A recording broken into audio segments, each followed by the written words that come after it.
Okay, good morning. I'll give you an injury update best I can. Vaughn and Tyler still on PUP. Ed should be back this morning at Oliver, that is.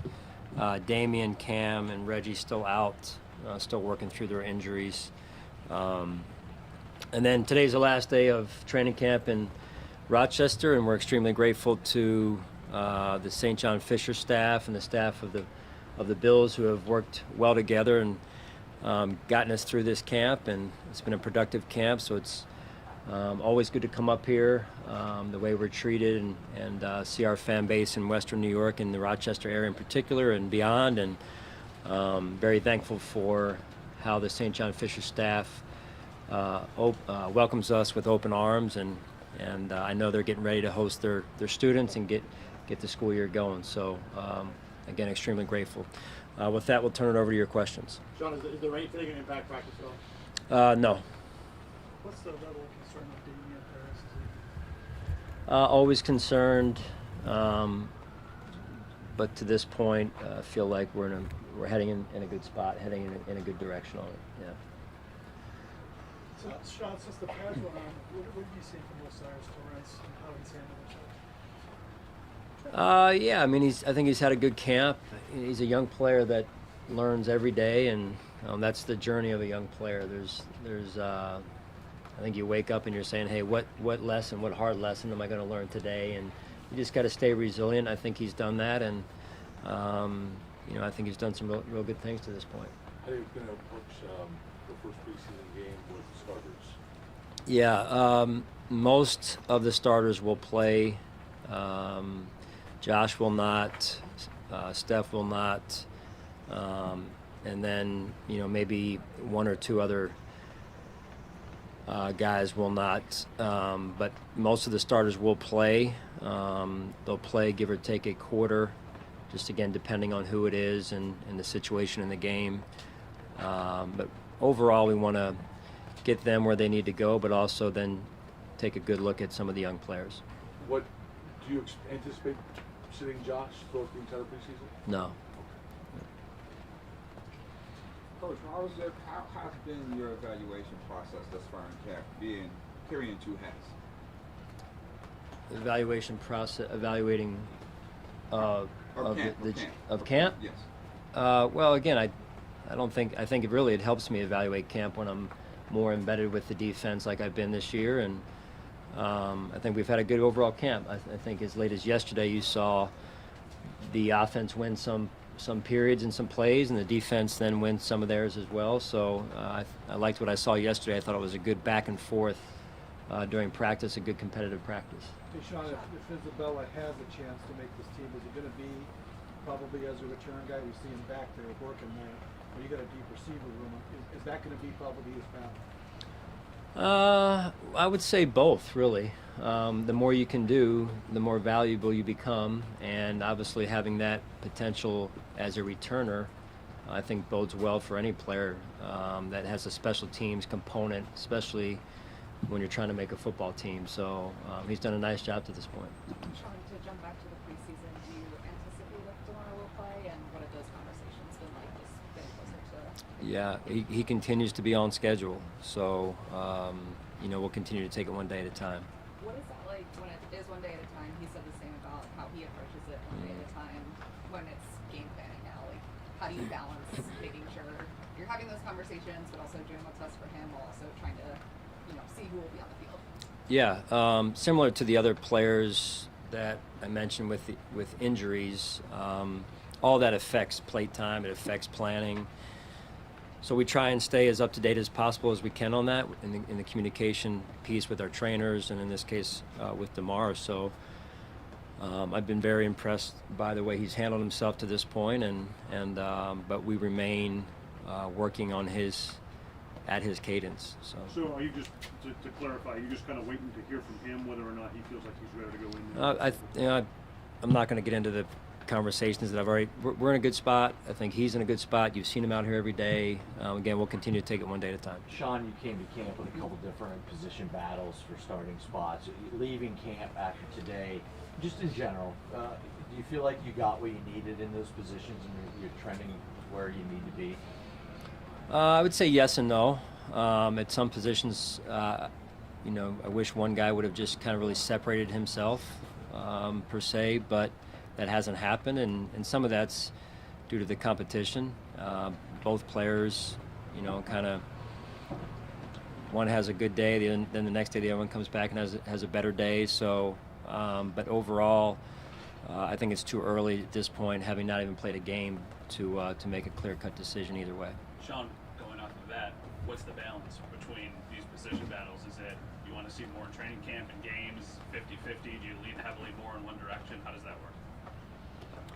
I think you evaluate the whole part, right? Just overall how you factor in the practices, you factor in the red and blue environment as somewhat of a different practice, and now we'll be able to factor in a game, because that's ultimately the environment we're going to be in. So it's not a knee-jerk reaction in any way, shape, or form, but you factor everything that you can, and you also know day to day where we're at. So I'm anxious to see our players play. Sean, to see Latavius yesterday take that one down the sideline, the way he's worked, the way he looks at his age, what does that say about him and what he can be for your football team? Yeah, extremely impressed with Latavius and his leadership. He's a pro. He's a pro's pro. He's done a great job just coming in and embracing what we do and how we do things, and then adding his influence in our locker room, which has been good to this point. DeMar takes things one day at a time, as you put it. What's it been like for you seeing his progress as he reaches each of his milestones?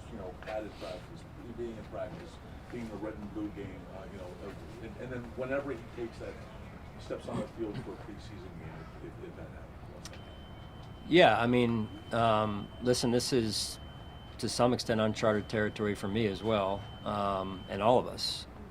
So we're just trying to do the best we can to be there for him, and like I mentioned at the start of training camp, the interception he made in spring was kind of a surreal moment for me, and I'm sure for him and for many of his teammates. And then seeing him out here going through what he's going through, and even the thud periods. The thud periods are still physical, and I try and keep a close eye on where he is and where he's showing up and how he's responding, and he's done a great job. Hey Sean, every training camp at Fisher, I'm sure there's behind the scenes stuff that's fun, whatever. Is there anything that sticks out from these 2 weeks that was kind of interesting, funny behind the scenes that we don't see, that you could share, an interaction with somebody, or you have anything to give us on that? Yeah, I mentioned it was the night off.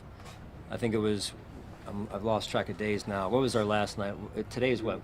Thursday? Today's Thursday. It was Tuesday night, right? We finished our walkthrough, and the players were ready to get a little bit of 24 hours away from me, away from the football world, and I said, hey, we're gonna scrap the night off, and we'll start the day off tomorrow morning, and instead we're gonna go to Pittsford Dairy, all of us together, and you should have seen the looks on their faces. They all love Pittsford Dairy, don't get me wrong, we all do, and I've been there more than once this training camp, but they also like their free time, and so they were not really happy at that point. So it was a good little practical joke, I guess. Sean, in addition to that, a big part of why you guys go away to St. John Fisher is to do that team building and get more of that chemistry going ahead of the season. Where do you feel like the team is at with that right now? Yeah, I think that this is a pretty close-knit group of guys. Ultimately the locker room will continue to evolve over the course of the season because of the journey of the season. But I feel like we've accomplished some of what we wanted to accomplish, and that'll continue to build.